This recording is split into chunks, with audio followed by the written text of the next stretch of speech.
Hello, friends. Welcome to Short Fiction Online. My name is Lauren Finelli Teague, and I will be your instructor for this fall 2018 semester. Just wanted to say hi, hello, and go over some important portions of the syllabus with you. It's a very detailed syllabus. It's long, I know, but I do need you to very carefully read through it. It should be one of the first things that you do when you get onto Sakai, is to thoroughly read through the syllabus so that you know exactly how the course is going to be conducted, how it's going to be run, what my expectations of you will be on a weekly basis, and also over the course of the semester. And if you have any questions as you're running through it, please make sure to take notes and send me a message so that I can clarify anything for you, out of the gates. I've had students before who kind of didn't keep up and then were, moseying along in the semester and they're behind and didn't realize they were because they just didn't have clarification. So if you have questions, please feel free to reach out immediately. What I want to do is just go over some of the key points, and most especially I'm going to kind of read through and highlight aspects of the structure of the class, because that's really what you care about. So we're going to focus on that. But firstly, just to note that this class, Short Fiction Online, satisfies one of your SAS core curriculum goals and requirements, and that's the one in the Arts and Humanities, and it says that you will be asked to analyze arts and or literatures in themselves and in relation to specific histories, values, languages, cultures, and technologies. Okay, and the way that we assess that, the way that we assess whether or not you've actually succeeded in fulfilling that goal, is that you will complete a final paper. It will be 5 to 7 pages, and we will and it will ask you to examine 2 and no more than 3 texts from different cultures, different persuasions, different histories, and we'll ask you to sort of put them in conversation with one another in a sort of critical an analytical capacity. I'll go into that a little bit more later on, but that is how we ultimately assess whether or not you have completed and satisfied that goal. But I do want to mention that up front because it's what you're interested in, I'm sure, what goals and requirements you can fulfill. This is a comparative literature class, so that means that we look at literatures that are not just American or British, which is usually a more traditional English department, but we will be looking at literatures that span multiple histories, time periods, cultural influences, political influences. We really do try to look at literatures from a cross-cultural perspective. So we'll be reading short stories from, of course, some heavy-hitting American authors, such as Ernest Hemingway, such as William Faulkner, but we'll also be reading pieces by German authors, French authors, Canadian authors, Dutch authors, Chinese authors, Italian authors, Native American, African American. We're really going to kind of run the gamut and look at how not only are these authors situated in certain historical or cultural or political positions, but how our own locations and all of those categories influence the way that we read these texts. So that's a kind of like kingpin point of really engaging in a comp lit class, is having a sort of broader view of literature and how we can take 2 pieces that seemingly are separated from one another in a multitude of categories and kind of look at the ways in which they resonate and then differentiate. Okay, let me just highlight for you. You can read through my goals for the class. You can read through the department goals for the class. They're laid out pretty clearly for you, but let's talk about the structure of this class. Okay, obviously this is an online class. We will not be meeting in person. Sad.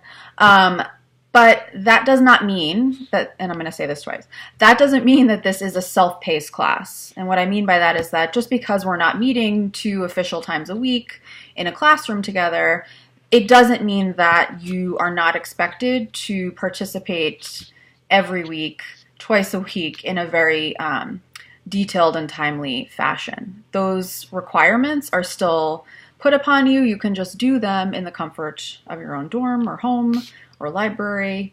Okay, so let's talk about the structure of the class. There will always be a lecture, okay, for each week. Some of the lectures are written out, they're Word documents. Some of them will be supplemental resources. So sometimes I've pulled from YouTube, they could be a media clip, but there'll always be some kind of contextualization for you, placing the authors and placing some maybe key terms or themes that we're dealing with for a particular week. I'll give you some kind of essential biographical, historical, political context, and I'll try to sort of tease out certain terms and define them for you so that you're going into each reading with a kind of feeling sort of situated. Okay, so you can find your lectures under the Lessons tab on Sakai. They're also broken down by week under the Resources tab. You'll find the lectures under the Resources tab. You'll also find some supplemental either readings or videos that I've pulled. Sometimes they're like funny pictures of Ernest Hemingway like getting drunk. They're just fun. Why wouldn't we look at them? They're funny. So you'll see that under resources, and that'll be separated for you by week. I do ask that you read all of the lectures or any sort of lecture materials that I've posted so that you do have a good grounding for what we are going to be reading. So those are the lectures. And then we'll have a sort of bi-weekly class discussion, okay? So what will happen is under the Forums tab, I will post on Monday mornings and on Thursday mornings by or before 9 a.m.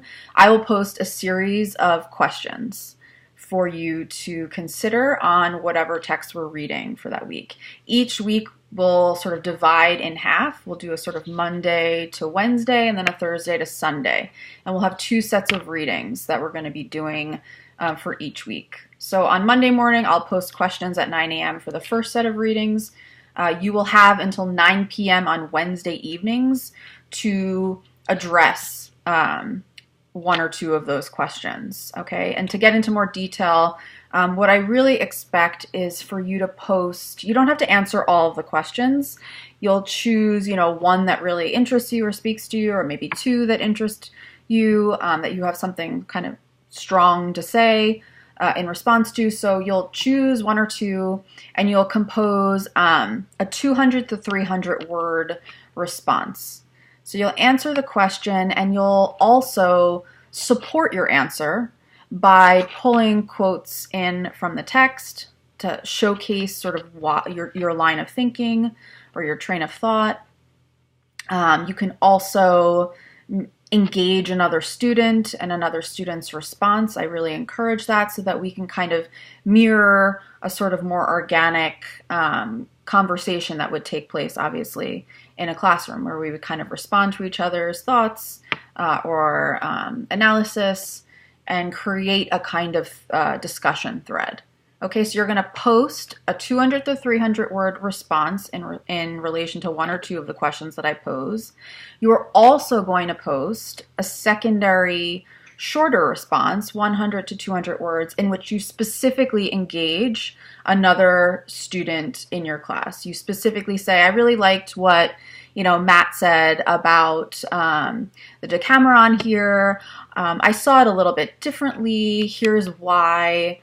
Etc. So you want to engage another student specifically and sort of build off of or politely sort of, maybe contrast something that they were asserting so that we can really kind of, again, try to build a discussion forum and a discussion thread, okay? Then we'll have writing exercises. Every 2 or 3 weeks, I'm going to pose a specific question under the Assignments tab. It'll be about one or two texts that we're reading, and I will post that. I will give you about a week's notice on when I'm going to do it and schedule it. So you'll have advanced warning of when you're going to have to complete this. And what these writing assignments are is a way for you to respond in, sort of think about it somewhere in between the responses that you're going to be writing for our discussion forums and a formal academic paper like your midterm or your final. It should kind of fall in terms of formality somewhere in between the two, where the discussion forums are a little bit more informal. Your actual midterm final papers are going to be obviously much more formalized and extensive in your analytical thinking and your presentation of your thoughts and the support that you use for that. Again, I will give you advanced warning on when I'm going to be scheduling these writing assignments, and I will, here comes a child. I'm a mom. Hello. She just came from swimming. Say hi, Sophia. Hi. Okay. Can you go downstairs? Mommy's going to finish. Mommy? Yeah? What are you doing? I'm talking to my students, okay?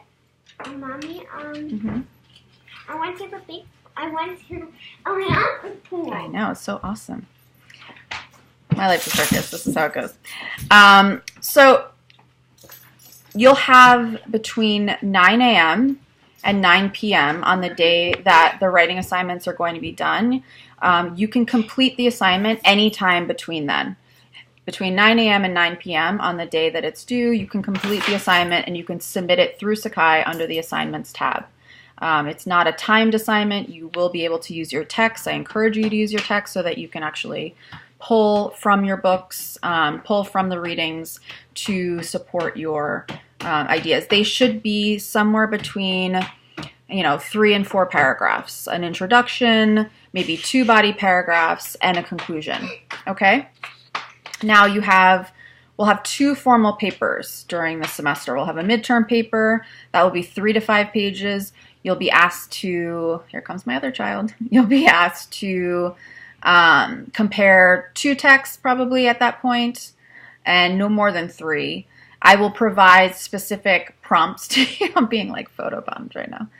I'm being video bombed right now. Okay, I'll be right with you. Can you go upstairs? I know, it's exciting. You will be asked to respond to one of probably 3 prompts that I provide for you on the text that we've covered thus far, so that you can compose this paper. The final paper, it will be the same deal. I'll pose a series of prompts for you, probably 3 or 4 prompts, and you'll compose a longer paper, so 5 to 7 pages. Thank you. 5 to 7 pages. And that will be combined worth 50% of your grade. Okay, so let's look at your breakdown of your grades. You're going to have your class discussion, which is your prompt and timely posts through our discussion forums. That's going to be worth 35% of your grade. That's also how I'm keeping track of your attendance, just so you know. You're allowed to miss 3 discussion forums. That's like 1/2 of a week. So if you miss a full week, that's actually 2 absences. Okay, so 3 discussion forums you're allowed to miss without penalization. It's kind of like 3 absences in class. After you miss 3, I'll probably send you an email and give you a heads up so you're aware. But after you miss 3, everyone that you miss after that, you're going to be losing 1 point off of your final grade. Okay, so like heads up on that. Don't fall behind. It can be easy to do when you're overwhelmed and you have so many other things going on and you have classes that you need to actually physically be present for. It's easy to fall behind on online classes. Do not do that. If you feel like you are falling behind or you're feeling overwhelmed, reach out to me so that we can like have a power talk and you can get back on track. Okay, so your class discussion is worth 35% of your final grade. Those 3 writing exercises combined will be worth 15% of your grade, and then your 2 formal papers, your midterm and your final, will be worth a grand total of 50% of your grade. Okay? I provided a grading rubric so you know exactly what constitutes what grade. Final grades are generally non-negotiable. If you have any questions or concerns about your grades on any assignment, particularly your papers, you can always be in touch with me. We can set up time to meet. I am available via Skype. I'm available via FaceTime by appointment. I'm also teaching 2 expository writing classes this semester, so I will be on campus Tuesdays. I'll be on College Ave campus Tuesdays and Thursdays from about 11:45 to 12:45. So if you want to meet also in person, we can do that. But let's schedule like more of a specific time. Even if I have to come a little earlier, I can do that. If you prefer just to meet in person, if that's easier for you and you're on that campus, that's fine with me too. I talked about attendance. Let's talk about the course policies generally. Late assignments for papers, for your short writing assignments, generally not accepted. This class just moves too quickly to be accommodating people who are late. So if you anticipate having a specific problem, especially for the writing assignments, like, hey, I'm not around on that day, is there any way that I can schedule to do it another time? Like, I'm happy to work with you, but I need some advanced warning. You can't just miss the assignment and be like, whoop, sorry. That's not going to fly. Okay. All papers should be composed. Let's not get fancy. 1-inch margins, 12-point Times New Roman. Keep it classy. Keep it simple. Reuse MLA citations. I've given you a website. If you need any tips or guidance on citations, formatting, everything is there. You can also email me if you have specific questions. Most of our readings are going to be either on Sakai. If it's a reading that is not found in our anthology, this is the book that you have to either get or rent. It is the story and its writer. The editor is Ann Charters. I believe this is the eighth edition. If you can find this particular one, that would be most useful. So this is your required text. This is the book that you need. Everything else is on Sakai. Will be uploaded for you on Sakai. Okay, so just go by week under resources, and you should find everything that you need. Is there anything else that I need to outline for you? Then you have your very specific schedule. Oh, plagiarism. Let's talk about it for like 10 seconds and then let's move on. Don't do it. Yeah, just don't do it. It's really easy these days to accidentally plagiarize. We have so much material available to us online. Even if you are not citing specifically word for word from some external resource that you found, even if you're paraphrasing, that is still considered plagiarizing. Okay, so when in doubt, cite. And if you're not sure how to do that, then look at the MLA formatting guides or email me. The consequences for plagiarism are pretty serious. I have to report you to the Department of Student Judicial Affairs. You'll fail the class, and there will most definitely be some other kind of consequence for you that the school will dole out. I've had some experiences in the past where it's happened. It's been sort of accidental. We've addressed it. I just wanted to give you that kind of like warning. If you're not sure about what constitutes plagiarism or not, I've given you some links to certain tutorials that you can take online to brush up on that. But let's not talk about that anymore because you're not going to plagiarize. Right. Okay. Students with disabilities, if you have a disability, I've given you the link, which is the Department of Disability Services. You can register with them. And if you have any questions about those procedures, feel free to email me as well, or check out the link that I have provided for you. Okay? I think that's all I want to say right now. I will post videos throughout the semester highlighting any necessary points, doing some recaps, going over paper prompts or writing prompts. So really go through the Sakai page thoroughly, familiarize yourself with the materials. Everything that you need is already on that website. I might post some videos here and there or make some announcements. as we go, but the bulk of the resources that you need have already been uploaded. If you have any questions in the meantime, please feel free to be in touch, and away we go. Let's do it. See you soon. Bye.